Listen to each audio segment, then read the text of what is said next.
안녕하세요. 이사해요. 이삿짐센터 대표 장동현입니다. 제가 오늘은 계약서 작성법 그 부분에 대해서 제가 말씀을 드리도록 하겠습니다. 이사 계약서 다들 작성하시죠. 물론 소형 이사의 경우에는 계약서 작성을 하지 않고도 진행을 하는 경우가 있습니다. 하지만 5톤 이상의 경우에는 대체로 계약서를 작성을 해요. 그래서 이게 제 계약서인데, 계약서를 보시면 상단에 우리 고객님에 대한 내용이 있고, 두 번째 란에는 이삿짐 내용이 있고, 세 번째 란에는 작업 조건이 나와 있고, 네 번째 란에는 이삿짐 센터의 정보가 담겨져 있어요. 근데 우리 고객님들 대체로 이삿짐 내역에 내 짐이 포함되어 있는지 여부와 그 다음에 이삿짐 가격, 요것만 이렇게 체크하시는데, 이사 계약서에서 가장 중요한 거는 그 부분이 아니고 작업 조건이에요. 그래서 우리 고객님들께서 내가 지금 살고 있는 이 집에서 이사를 할 때 뭐를 어떻게 뭐 조심해 주고 어떤 내용을 요청사항이 있는지, 그리고 새 집에 갔을 때 어떤 것들을 조심하고 어떤 추가적인 요청사항이 있는지, 그런 것들을 기입해 주시는 게 좋습니다. 그리고 작업 인원에 사다리차 기사는 포함되어 있는지, 사다리 기사는 제외가 된 건지, 그런 것들, 요 부분이 가장 중요하신 거예요.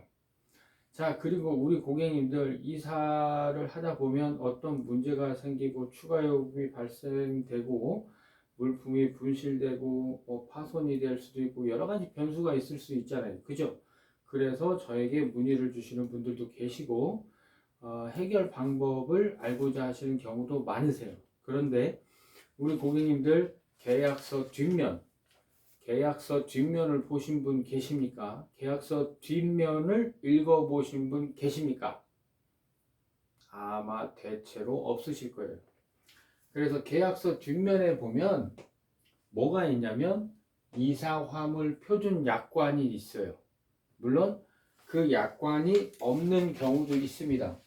그 약관이 없는 경우는 자기 이삿짐 센터에 맞는 계약서를 만들지 않고 약식으로 수기로 작성하는 경우이거나 아니면 그거를 누락시켰을 수도 있습니다. 근데 되도록이면 계약서 뒷면에 이사 화물 표준 약관이라는 게 있는 게 더 좋습니다. 왜 그러냐면 표준 약관이라고 하면 많은 부분에 대해서 문제가 됐을 때 해결 방법, 처리 방식이 기록되어 있기 때문이에요. 그래서 표준 약관의 조항 수는 굉장히 여러 가지예요. 근데 그 중에서 중요한 거 추려서 저 같은 경우는 한 10가지까지 뒷면에 첨부를 했어요. 자, 그래서 계약금 이전 영상들에서 제가 이거 막 포인트 잡아서 설명을 한 번씩 다 했었던 거예요. 계약금이 10% 이내로 되어 있습니다. 그런데 이게 계약금이 왜 10% 이하로 되어 있냐면 나중에 어떤 분쟁이 생겼을 때 그 계약금 액수에 따져서 분쟁을 조절하기 때문에 계약금 액수를 10%로 정한 겁니다. 나중에 뒤를 보시면 알게 돼요. 자, 그 다음에 인수 거절 조건. 인수 거절이 뭐냐면 저희들이 항상 이사하기 전에 말씀드리죠. 귀중품 챙겨 놓으세요. 뭐 골동품 챙겨 놓으세요. 파손되기 쉬운 물품 챙겨 놓으세요. 너무 고가품은 안 됩니다. 현금이 있거나 뭐 신용카드가 있거나 뭐 그런 것들은 따로 꼭 챙겨 주셔야 돼요. 왜 그러냐면 분실의 위험이 있을 수 있고 그것들을 저희가 다루기에는 어떤 문제가 생길 수 있기 때문에 귀중품, 골동품 같은 고가품, 파손이 쉬운 물품들은 저희가 못하겠습니다 라고 말할 수 있는 품목들이 정해져 있어요. 자, 그리고 3번은 뭐냐면 운임 등의 청구. 그렇죠? 계약금을 받고 나머지 잔금은 이사가 마친 당일에 청구할 수 있는 권리, 그것을 말씀드리는 거고요. 그 다음에 계약 해지 부분이 있죠. 계약 해지 이 부분도 제가 이전 영상에서 설명을 드렸어요. 고객님께서 계약 해지를 통보할 수도 있고 이사업체 쪽에서도 불가능하다고 통보를 할 수 있어요. 그래서 계약 해지 통보 날짜에 따라서 고객님께서 하실 때는 1배 또는 계약금의 2배까지 위약금을 물어야 되는 경우가 있고 이사업체 같은 경우에는 1배, 4배, 6배, 10배까지 계약금을 해지를 하는 경우에 보상해 드려야 되는 절차가 있어요. 그래서 그런 부분들이 계약서 뒷면에 다 써져 있어요.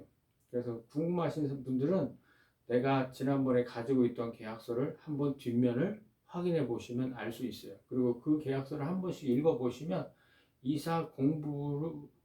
이사를 공부하면서 배우실 수 있어요. 자, 그 다음에 뭐죠? 포장. 뭐 대형 이사 쪽에서는 없고요. 소형 이사 쪽에서 내가 일반 이사를 신청했는데 일반 이사가 뭐냐면 고객님께서 포장을 다 해놓으시고 이삿짐 센터는 들고 옮겨드리는 것만 하는 거예요. 그런데 일반 이사를 신청하셔서 제가 이사를 하러 갔습니다. 가서 봤는데 이 물품은 파손 위험이 있어요. 이 물품은 포장을 해야 돼요. 그냥 옮기기에는 저희가 너무 부담스러워요. 파손될 수 있기 때문에. 그래서 저희가 이사 당일날 일반 이사를 하기 위해서 도착했을 때 이 물품은 포장을 해주세요. 이 물품은 그냥 갈 수가 없습니다. 라고 말씀드릴 수 있고 대체로 현장에서는 저희가 포장을 해드리고 이런 부분들은 그냥 갈 수 없습니다. 라고 말씀을 드리고 추가 비용 조금 받거나 뭐 이런 식으로 해서 진행이 되겠죠. 그 부분을 말씀드리는 거예요. 일반 이사는 포장 이사의 개념과 다릅니다. 업체가 요청할 수 있는 포인트가 있어요. 자, 그 다음에 뭐냐면 인도할 수 없는 경우. 그렇죠. 이게 뭐냐면 보관 이사를 했는데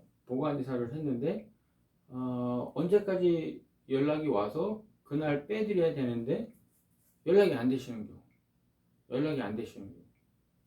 저도 그런 경험이 있어요. 이게 뭐냐면 이사를 하기 위해서 창고에 짐을 맡겼어요. 창고에 짐을 맡겼는데 연락이 안 되시는 경우. 그런 경우에는 대체로 뭐냐면 이삿짐의 값어치가 그렇게 많지 않은 경우들, 그런 경우에는 보관창고비를 지불하는 것도 그렇고 그냥 버리시는 경우가 있어요. 창고에 이삿짐 센터한테 그냥 버리는 경우가 있어요. 그래서 그런 경우에는 보관 이사를 할 경우에는 계약서에 꼭 기입을 하셔야 돼요.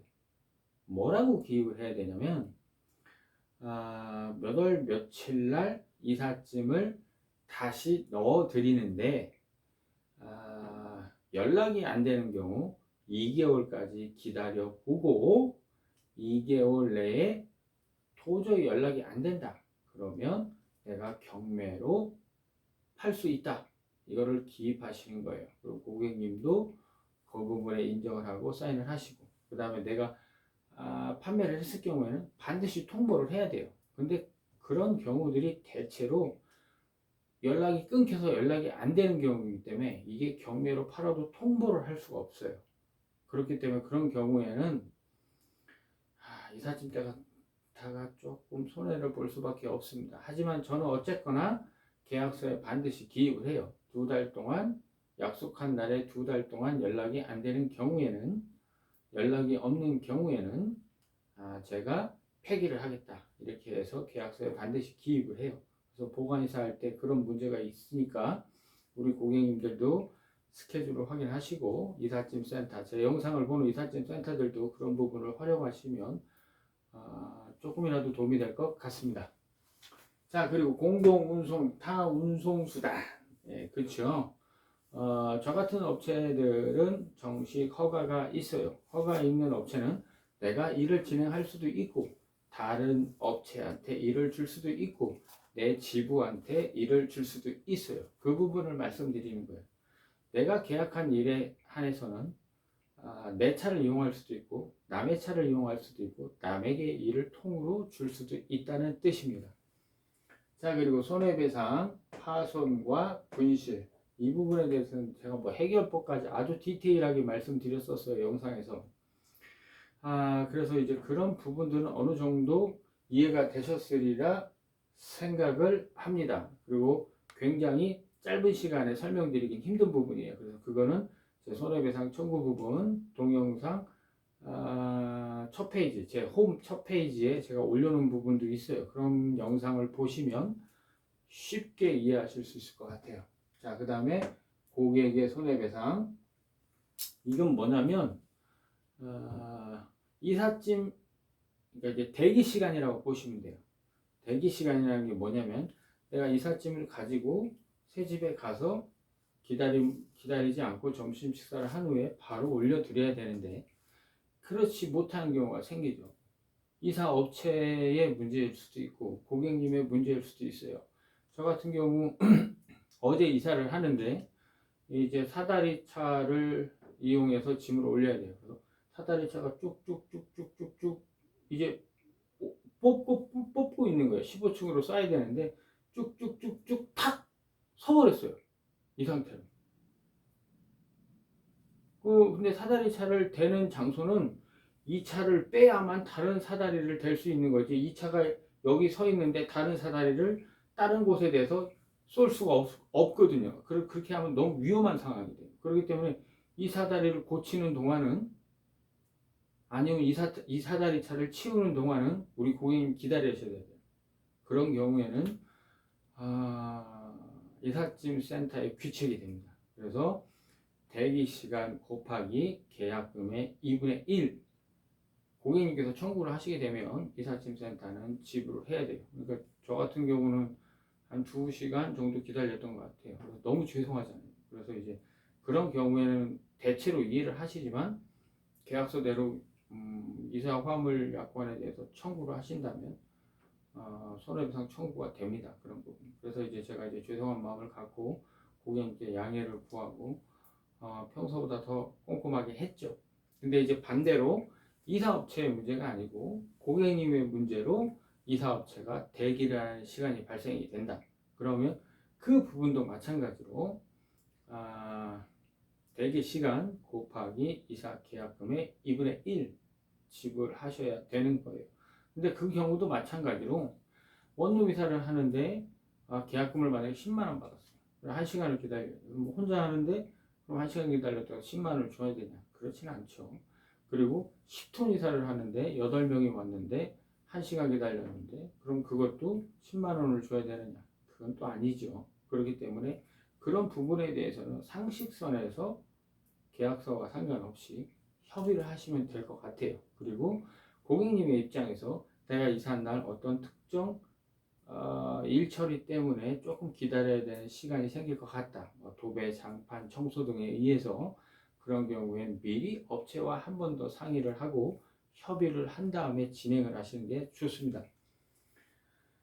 자, 그리고 면책, 소모 물품이나 화물 특성상 문제가 될 수 있었던 소지의 제품들은 파손이 되거나 그렇게 하더라도 이삿짐 센터의 잘못이 아니고 면책 대상이에요. 그러니까 예를 들어서 침대가 거의 다 부서지려고 해요. 그래서 그런 경우에는 보통 고객님께 말씀드리죠. 고객님, 이 침대 지금 이쪽 다리가 MDF로 된 건데 습기를 많이 먹었거나 이전에 좀 험하게 써서 MDF 합판이 이렇게 벌어져 있어서 저희가 조심을 하지만 새 집에 갔을 때 저희가 조립을 할 때 그렇게 튼튼하게 안 될 수도 있습니다. 이렇게 말씀드리는 부분이 있죠. 이거는 면책 대상인 거예요. 그리고 저희가 이제 어항 같은 거를 옮길 때 어항에 물을 완전히 100% 뺀 다음에 가져가지 않고 그럴 수도 있고 물고기만 따로 가져갈 수도 있고 그렇잖아요. 그런데 어항에 물을 한 방울도 없이 가져가긴 힘들잖아요. 그리고 어항 같은 경우는 깨질 수가 있기 때문에 조심해서 별도로 차에 실죠. 근데 어항에서 물이 조금 떨어졌어요. 그런 경우에 면책 대상이 될 수가 있느냐? 그런 부분들은 될 수도 있고 안 될 수도 있거든요. 그래서 그런 부분들은 항상 고객님께 먼저 말씀을 드리고 양해를 구한 다음에 이사업체가 취할 수 있는 액션, 최고의 좋은 방법, 내가 생각할 때 이삿짐을 포장하고 실을 수 있는 최고 좋은 방법으로 선택하셔서 실으면 되는 거예요. 그래서 어떤 물품이 무조건 파손됐다고 해서 무조건 상태가 안 좋아졌다 그래서 이삿짐센터한테 손해배상 청구를 할 수 있는 게 아니고 그 화물 특성상 이삿짐의 특성상 그럴 수가 있다라고 판단되는 제품에 한해서는 면책 대상이 될 수 있습니다.